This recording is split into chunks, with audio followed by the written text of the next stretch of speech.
What's up, guys? Sub-Zero here, back for another VOD review. Today we got something really cool. So I got this tech from the place where I get all my other secret techs. I opened up my phone, and when I woke up in the morning, I got recommended a tweet from this player named Lulu TFT. Now, I've never VOD reviewed this player before, but I did op.ggm. The rank 72 on the Taiwanese server, and the crazy thing about this player is, just yesterday, essentially, they're sitting at, 320 LP. Obviously solid, but, not amazing on this server. But they started trying out this new reroll comp, and just boom, look at that graph up here. About 250 LP in just one play session of essentially forcing this comp. You see 13 out of the last 20 was Urgot, a 3.0 average. And what's really interesting is in their tweet, they specify this is not Hunger for Power Urgot. If you look at this board here, there's not like a set on this board that we're re-rolling. This is actually a different version where you're playing around 4 Artillerist, 3 Experiment. So it's like Artillerist Urgot, which is really cool. And then they show off a little flex of their match history. Just look at all these games of playing the Urgot, and barely any bot 4s, a lot of first, second, thirds. And so I said, you know what? I got a VOD review. This player, they were nice enough to link their stream, so I'll link their stream down below if you want to see more VODs of them playing this comp. But yeah, they basically played the comp the entire day, so there's a lot of good footage. This is actually the VOD where they linked this and said, like, I recommend watching this VOD if you want to know how to play this comp. And I perused it pretty quickly. It is kind of like an average game on this comp, I would say. There was another one that I went to watch that was Triple Prismatic, which is like maybe more fun, but then I'm sure people would yap and be like, oh, you can only play this comp from Triple Prismatic. So we're watching this game. But the really interesting thing about the version of this comp is, the old Urgot comp that I think a lot of people were, really hyped around, the Hunger for Power Urgot version. You needed one specific anomaly. What I thought was really interesting about all of these games, because I wanted to get a sense for, okay, is there like one really broken anomaly with this comp? From watching the stream, and I basically watched every single game at the anomaly select to see what they were picking as far as anomalies. There isn't actually a consistent anomaly that was taken every single game. I'll show you the list of the anomalies that I wrote out later when we get to anomaly, but it's interesting. They basically played a different anomaly every single game, which is crazy. So Patience is a virtue, I believe this one is called.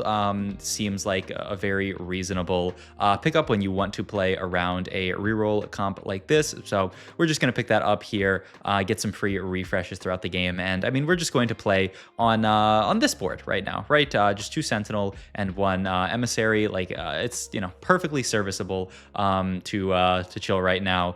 Give us maybe the potential of picking up some Tristana stacks, because Tristana is going to stay on this board essentially the entire game. She is going to be a solid duo carry on this board because, there's 2 cost artillerists, so, you might as well play around it. It makes a lot of sense. So yeah, the overall, this is just kind of a mediocre start. Our the big thing that is really nice in this spot is our items. We have basically Titans BT if we want to make, well, we have Titans and then what would be half of a BT when we want to make it. I didn't actually peruse the items, but it's been what I've seen looking through the VODs is very standard, like bruiser itemization. Yeah, and he's even gonna make the Titans. I think this makes perfect sense onto this Tristana here, because maybe that'll get us, honestly, if he'd slam, because that Trist was like half a second from ulting. I think maybe if he had slammed that right at the start, he could have taken a little bit less damage and maybe got the cast off there, but who's to say.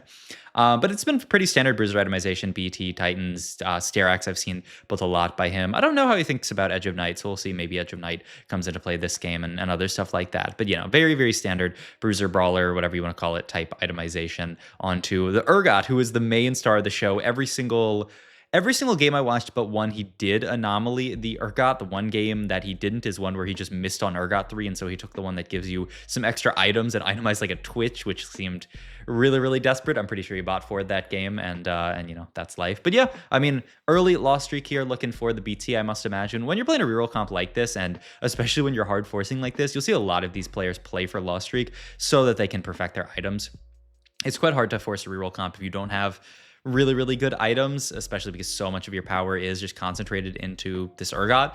So it makes a lot of sense. Just play for a loss streak in the early game, play for the Tristana, maybe get a stack or 2. I'm sure they would have liked to play for win streak if they could have to get that potential for the Tristana stacks, but I mean, still, this is fine. And once again, like I said, Tristana's not really the star of the show. She is like a nice supportive unit that is going to be extra damage, while Urgot is kind of almost the tank in this comp, which is kind of crazy. But yeah, no BT slam yet, which is kind of interesting. Maybe keeping the idea of Sterax being slammed over the BT. This is a great loss streak though. 4 loss here, 81 HP. We're gonna be low 70s here as long as we lose the next fight. That is something that necessarily needs to happen for us to keep that loss streak. And there is somebody else who's loss streaking here, so I could certainly see like a full sell the board minus the Trist here. But we'll see. Even remove the Trist if you're really that afraid, because I don't think we need a lot of these units. And also you see he has the entire board built into planar there. It's that board that I showed you guys on the tweet earlier. No scout.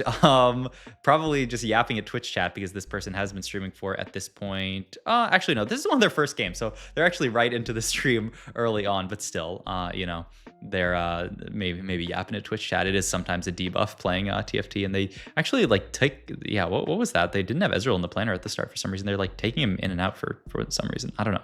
We'll see. In any case, 74 HP. Like I said, fantastic. 5 loss here. 74 is more than enough HP at this point in the game. And you know, if the full loss you can be in like the 60s, 69 is like a getting just horrible fights, not killing a single unit. So 74, not bad. We killed a decent number of units, maybe fought some people who weren't max level. So overall, pretty good. Also going to pick up some extra econ here so we can actually make 50 again here. And we get the full BT. So I have to imagine that gets made, and Gwynsu going to be made onto the Tristana for Tristana itemization. Makes a lot of sense. And then Sword stays open for Sterak's. I mean, the one thing I will say about this setup is that we have a really nice just number of items made, and at this point, like our components are really high quality. Look at this, also the kind of full open in this spot just to make sure that they get to the 6 loss for the 6 loss econ increase. Kind of crazy at this stage of the game to sell like that. I feel like so few people would do that just because around this stage is when you need to start building the board, but maybe it's just, I mean, makes a lot of sense to potentially roll on 6 and just create the board here. All right, Lone Hero, I can't imagine very good on a frontliner like Urgot. I mean, I do just like health as well. Seems reasonable for this entire board and some extra econ to get us there. So yeah, I think that's good. But yeah, his idea here is just we're going to full pivot the board on 3-2. This is a 3-cost reroll comp, and so you get a lot of value out of doing something like this full pivot. Honestly, yeah, I mean, this is where you stop, right? You have Urgot too. I mean, I guess he has the free refreshes, so he's going to burn all the free refreshes. Why not? He does even sell the Vi as well, which is kind of crazy. Just wants to play this board because, I mean, this is a really nice mid-game board. He gets to play the Draven here for Pit Fighter, and then the Swain comes in for Conqueror, which is kind of cool, and Sork, which is hilarious with the Zyra. So yeah, this is a really cool mid-game board, but when you're playing 3-cost reroll like this, and I mean, this is what our first augment choice was really building up to, is the 3-2 roll down. When you're playing this kind of reroll comp, this kind of like tempo playing for this is really nice because you end up in just such a good spot when you roll down and hit all your carries 2-starred, because so few people right now are rolling for their carries 2-starred on stage 3. So when you play a 2-cost reroll comp like this, you can just stabilize around Urgot 2 Trist 2. This is going to stabilize you for the rest of the stage, so you're going to be really strong. And then, yeah, the only person maybe you're going to be afraid of who might do a similar thing is this Renata reroll comp, who, I mean, they're less of a 2-cost reroll comp. They're like a 1 and 2-cost reroll comp. So we're actually still probably ahead of them. As you can see there, they are kind of trying to stay max econ so they can hit everything. So it's actually really nice still for us in this position. So looking for a Sterax, surely, and there's one on a Corki, so I think we'll try to take that. Can't get that, so we end up grabbing the Ambessa. Could have been worst case scenario there where the Corki gets nabbed and then Ambessa gets nabbed as well. I hate when that happens, but ends up being fine. So we get to make the Sterax here, and yeah, I mean, the standout this game is our items are basically perfect. There is, yeah, nothing more to ask for here. A bit of a roll down here, just down to 40 gold to try to pivot into this version of the board. All right, so we get out of the Mundo, we get the Nunu and the Elise in onto the board. Yeah, he's trying to figure out actually which version he'd prefer to play. Gonna have the GP in here as just kind of like a better pit fighter onto this board, and also a form swapper, which is really nice. And yeah, the Elise fits in really nicely. So this is like, I guess this is like the ideal level 6 version of the board. You get Elise in, you get GP in, and I mean, look at this, 6 traits in level 6 feels really good. And then the idea is just level 7, level 8, you get 2 more artillerists, and you know, you have a really nice setup here. I think this is great. I guess the other thing to note here is that we are playing the Zyra in the experiment hex. We are playing Urgot and Zyra in those hexes, just because the ability damage is really important onto Urgot. I don't think I've seen this player go for IE. I know that was a big deal in the Hunger for Power variation of Urgot, so I don't know. Maybe I'll honestly, here, let me pause this real quick. I want to see how many times, like, if they've built IE at all in their match history, just because I think it's actually like quite interesting to see. Now, I mean, essentially every single game it looks like it's BT Titans. Yeah, I mean, it's these 3 items every single game. That game they have Hodge, but yeah, it's really just BT Titan Sterak's, BT Titan Sterak's, BT Titan Sterak's. This player must think that this is just Gigabyss onto the Urgot, and I mean, I can't be one to disagree. Like I said, they climbed a ton of LP in one day just spamming this comp, and it's really not a comp that anybody is playing for. There's so few people, I would say, who are like really excited to play around this variation of like Urgot reroll. There's another Urgot as well, which is cool, and yeah, once again, like not the Hunger for Power version, but okay. We have an even shroud that I have to imagine is gonna be our next slam here, but right now we're just gonna roll on 6. We're close to everything, so I have to imagine this is just gonna be a full send it down to at least 40 gold here. Okay, actually you could maybe stop at 50, but he is gonna continue to just send it down with the idea that, you know, we have Trist here. Yeah, even shroud I would think is a slam here. I guess we have Sunfire as the other option. He's gonna opt to slam neither right now, maybe wait to see what Augment is. Okay, he's gonna make Sunfire here, so cares more about the Sunfire than the even shroud. Yeah, that makes sense because of the fact that Urgot does just have inherent Sunder, so even shroud is not really the biggest, most important slam in this comp. All right, last Augment here, Pitfighter +1, Radiant Refactor here, and the Jeweled Lotus. I mean, if you're really prioritizing giving that ability for Urgot to crit, I could actually even see the Jeweled Lotus. The problem is we already have the we already have the kind of Sunder coming from Urgot anyway, so it's like kind of repetitive here. Maybe you just take Radiant Relics and grab a Radiant item for Urgot. This is a spot where you could actually do a stats check if we end up taking that. So if we do, I will stats check Radiant items on Urgot 3 because I think it's quite important. And I mean, I think it has to be this. I don't think the other options are very good. So yeah, let's do a stats check and then see what the stats say, and then two, what the pick ends up actually being here. I mean, you'll see like Rascal's Loves is so high because I think there's so few people playing for primary carry Urgot here. Yeah, if we do triple item, then we can get rid of Rascal's Gloves. So Sterak's, Radiant IE there. So, I mean, the statistics definitely like IE on a triple item Urgot Titans. Honestly, if we just go to normal items, where is Infinity Edge? As far as Delta, it's plus Delta. Interesting. Huh, okay. So, the stats calling for Radiant Sterak's here. Radiant Titans looks like a close second, and then Radiant BT looks like the worst statistically. So yeah, I mean, I could see it. A bunch of HP and AD can't be bad onto an Urgot here. Now we'll see. Is this player someone who is checking the stats and caring about this kind of stuff, or are they just gonna go by feel here and make something that they think is gonna be good?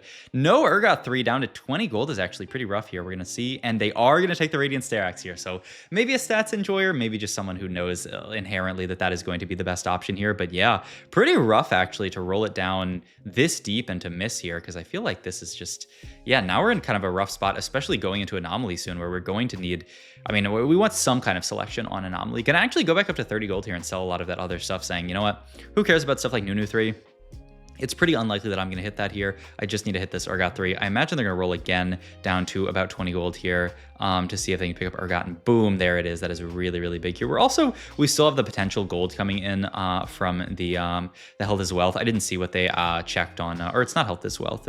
Wait, is it health is wealth? Or is health is wealth the one that makes you tankier? Whatever. The one that's going to give us extra gold when we hit that healing threshold, which I have to imagine is soon. Okay, so we have the Urgot 3 online. We are fighting a pretty strong actual board. Corky 2, Alawi 2, no Anomaly here, down at 32 HP. This is actually starting to look pretty rough. And we have the Anvil open. I imagine you should pop that before we go into Carousel here to do the little trick where you can look at your Anvil item before Carousel. I imagine as well that we'd look for like a sword here or a glove for a Tristana item. Looking at belt here actually, maybe just to finish off the even shroud, just to guarantee the armor shred. I don't know, we'll see. He's looking, saying like, yeah, I mean, you know, it's only until he casts that you get this, and he's now gonna pop this. I guess the idea could be a bow item for Trist, or like a glove maybe. Trying to get to like IE. No, just gonna be bow here. And makes Renan's. Okay, I mean, Renan's theoretically a very solid onto Trist. So yeah, just wants to get to multiple items onto Trist. Doesn't care about even shroud because, yeah, once again, you know, we have enough inbuilt Sunder that it's not like the biggest deal. It's still like probably fine to build, but definitely would prefer to just get an item onto Trist here. So yeah, he is going to make this Renan's here. They're doing a pretty good job of cleaning up here actually, and that's a lot of healing, I'm sure, for our Augment. But all right, we're gonna go into Anomaly Select here. So here I will give you guys the list of anomalies that I peruse this player takes. So I looked at, what is this, 8 games, 8 different anomalies. He took, I forget what it's called because I was translating these because they're obviously not in English here, but it's called like Shurima's Legacy, the one that like ascends you after 10 seconds. One game he did actually take Hunger for Power. One game he took Diving In. One game he took Thorn Skin. One game he took Knockout. One game he took Power Absorption. One game he took Bulwark, and one game he took Fortified.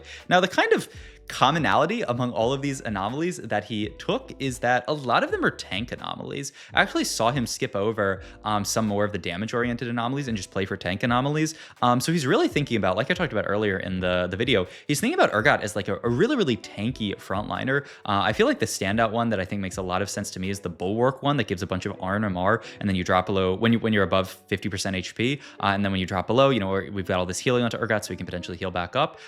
So yeah, this is actually one of the ones that he was interested in taking. This is the one called Diving In, so I'll translate it for you here. So it's basically when you cast, you jump into like the middle of the enemy team, and then you stun them. I think that's holding the performance for 1.7. Yeah, that's the 1.5 second stun. Increase your attack speed by 25%, and all around blood sucking by 20%, which is the most important, is the all around blood sucking, which is of course Omnivamp.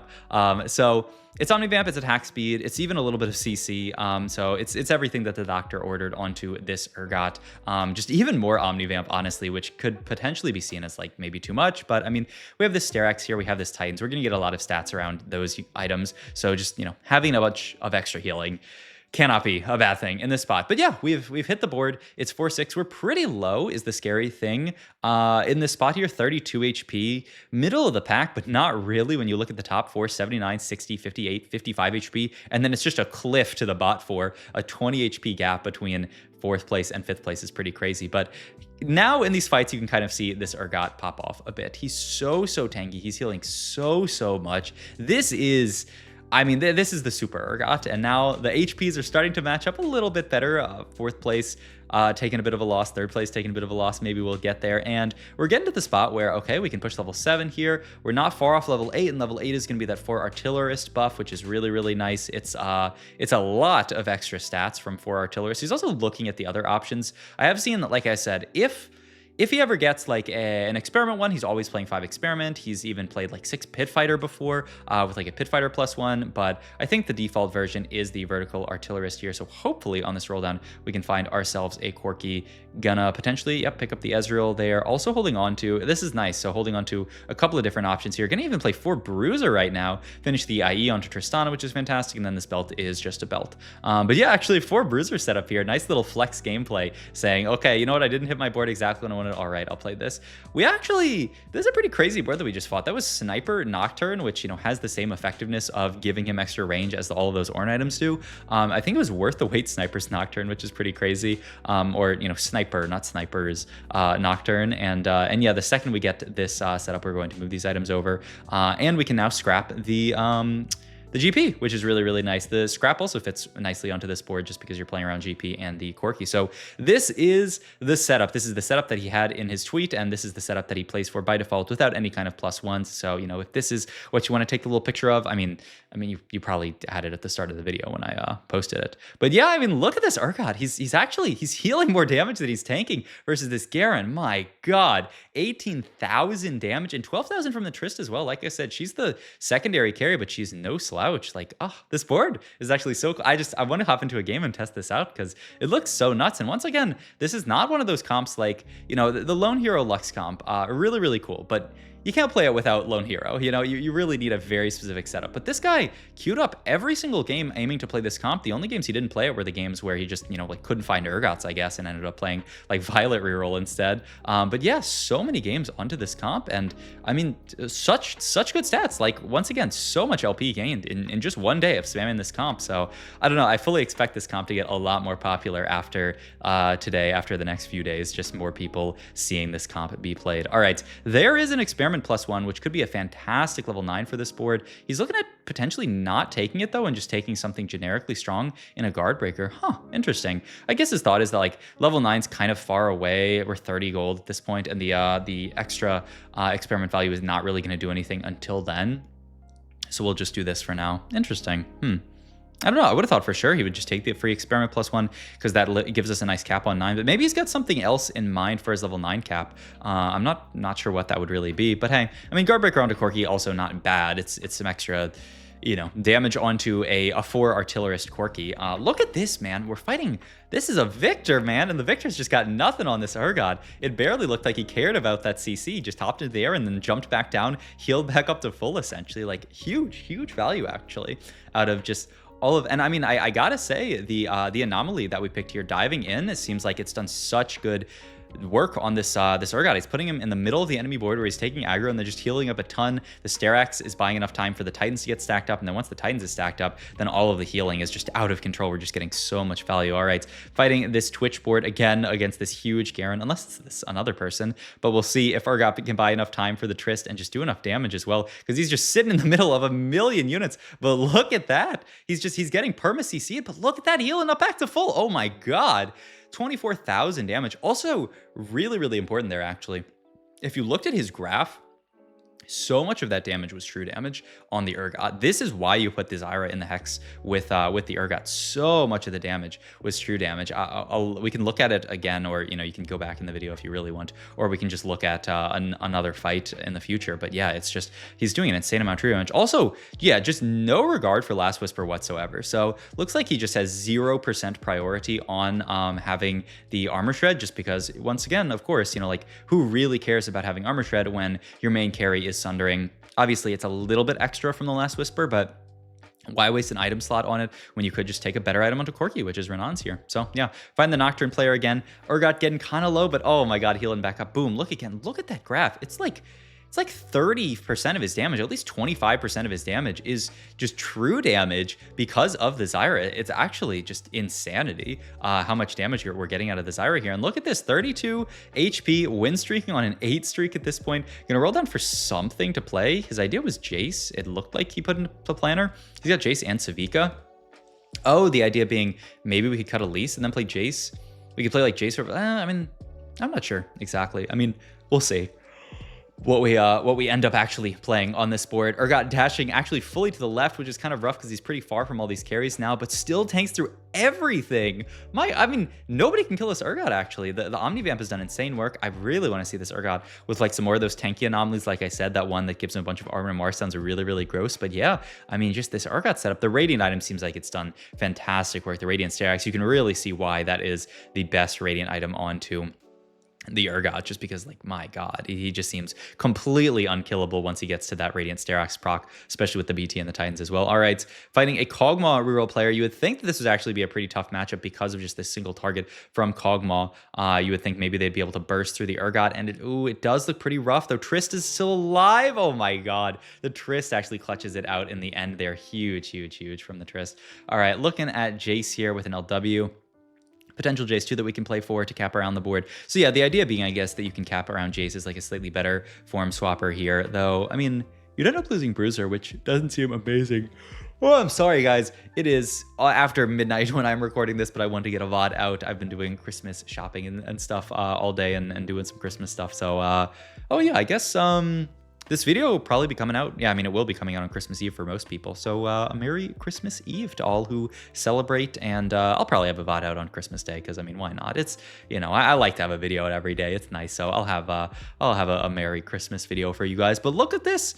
Top 2 here. The Christmas present that we're getting this game is maybe a top 1. We'll see. Oh, I mean, you have to put a Victor onto your board. That's at least 2. Do you want to get Savika onto this board? I mean, there are. I mean, you would certainly. I mean, yeah, wouldn't you just play Savika here? I guess. But you're losing Form Swapper as well. Seems tough. Also, my God, this board that we're fighting. I don't know if we're getting that Christmas present that I was talking about here. What is this board? I'm gonna pause when we get next to it because they just seems like they have so much damage. We are actually gonna make the swap and get Victor out. I don't know if I can co-sign this, but he's gonna get. Okay, so the idea is, so.